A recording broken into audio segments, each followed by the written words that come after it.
If, as a homemaker, you sometimes feel the burden of the never ending nature of the homemaking work, I hope you'll join me for a few thoughts today on how to find rest as a homemaker and how to establish some Sabbath rhythms. I'm Emily from Chasing Simple, and I'm so glad you're here today. And thanks for joining me as I share a few thoughts. I'm working in my garden today, so I'll take you along with me, but I'll be talking about rest and really not about gardening. So, one of the things that I have sort of experimented with is really practicing a Sabbath practice of having a day of the week where there is just established rest. And when I began doing that, I really looked at where did we first see the Sabbath appear in scripture and how does that work biblically? And initially, I felt like, okay, well, God Sabbath, he created for 6 days and then all of the work was done. And so on the seventh day, he rested. And I think that my initial thought with having a Sabbath practice was, okay, so I'm going to be faithful in 6 days to try to do all of the work. And then on the seventh day, I will rest because the work will be done. And I found pretty continuously that that really wasn't the case. And as I listened to podcasts about Sabbath rest and as I saw YouTube videos and that sort of thing, I found that it was very popular for people to have a preparation day where they would clean their whole house the night before, or they would, prep all the food for the whole day and for the evening before on the day previous. And there would be all of this time spent preparing for Sabbath, which I think in some cases probably could feel really worshipful.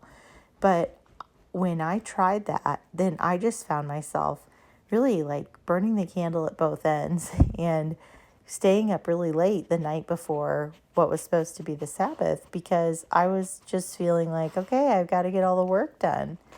And what I realized as, I went on with that and I felt taught by God that no, I wasn't resting because the work was done.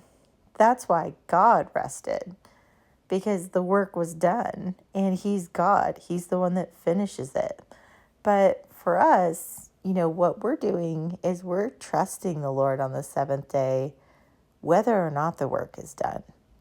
And for me, that's been really freeing because it acknowledges that I'm finite, that I only have so much to offer, and that I need to rest, that I require restorative rest in order to keep on going. And it's also a gift. I think if my husband were to say, hey, why don't you once a week just not have responsibilities, spend some time worshiping and delighting in the Lord and just take a step back from the mundane tasks. Let the day look different. I would never be like, nah, I'm not going to do that. I don't want anything to do with that. No thanks. I'm just going to keep working. I love to just keep doing stuff all the time. And yet that is really what we do with the Lord's offer, which is for us. It's not like he needs us to rest.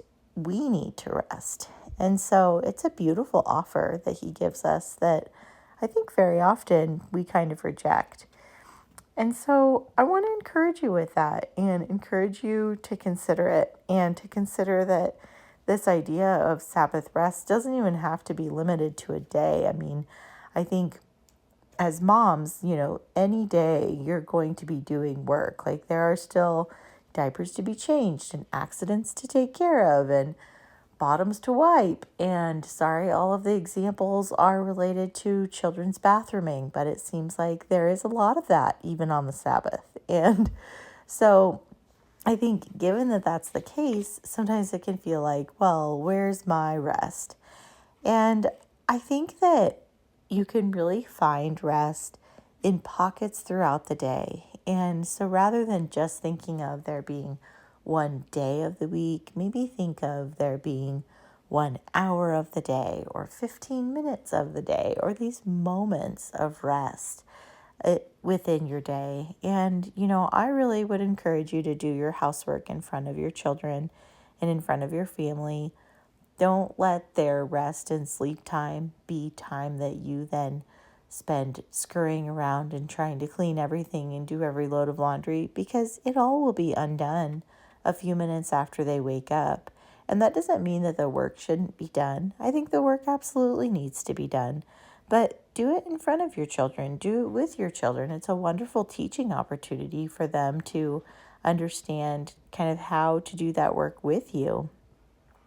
And one of the things that I would encourage you to try, if you're a person like me who sometimes struggles to rest because I feel like I've got to work before I play, and so I'm going to do all the work, and then if there's time, then I'll play. And yes, I think that it's important to remember that the work must get done. But for me, it's been a really good practice to just make myself do something restful, whether that's reading or working on a quilt or doing a watercolor or working in my garden or something that feels restorative to me. And yes, even my hobbies are kind of productive with like quilting and gardening. There's an end result. But I really felt like I should just do this for a few minutes a day. And I don't remember which year it was, but it was like maybe in 2022 or something, where somebody was saying, do 22 minutes a day of restful activity. And I was so encouraged to try that. And I loved doing that. And I was amazed at how it felt to quilt for 22 minutes and how often it was fine to just do it for that amount of time, how often it then led to me doing it for 25 minutes or 35 minutes or maybe even an hour just to start the rest process made it so much easier to continue and to enjoy it. And it was a really nice motivator for me to do the work of my household so that I could get to that time. And I think the other thing that you may want to consider trying is just how can you make the Sabbath feel different? I'm a person of extreme routine. I eat the same breakfast every day and that sort of thing. And so what could I do to make my my Sabbath day just feel different? Maybe I make breakfast tacos that morning, or maybe we don't really have an actual dinner. We do something different and fun, like maybe we go out to eat, or maybe we have hot dogs over a fire or something, just something that feels really different. If you always set an alarm, maybe don't set an alarm on that day. Or if you always limit the bedtime stories to 3 books, then maybe you say we can read for as long as you want and you go to bed early, so that there's lots of time to read as many books as your child wants. There's just all these things that would make it feel different and special and really kind of establish the day as this feels different. It's not the same as the hustle and bustle of the day-to-day life. And so think of ways that you could do that for your own family. I also think that some people find that that can be helpful with screens. So they may choose to turn their screens off all day. They may choose to use screens that day, and that could be something that you use to make your Sabbath feel different as well. And then also just kind of figure out what doesn't feel restful on Sundays, or whatever day you choose as a Sabbath day. And try not to do that work. For me, sort of an agreement that I have with myself is that, it does feel fun to me to like organize a space in my house or something like that. But anything that makes progress like that, ultimately at the end of the day, though it feels good to have gotten it done, I don't feel rested from having done it. And so I need to choose activities that really do restore my soul. And that means that some of those activities need to be things that are worshipful, that are creative, that are a little bit thoughtless sometimes, and don't require me to use my brain to figure out and problem solve and all of that for my family. And so I've set my days up that way so that it does feel restful. So I hope some of these thoughts have been really helpful. I hope you'll try trusting the Lord with what is undone and taking his invitation to rest. And I thank you for joining me today. And I hope you'll join me again in the next one.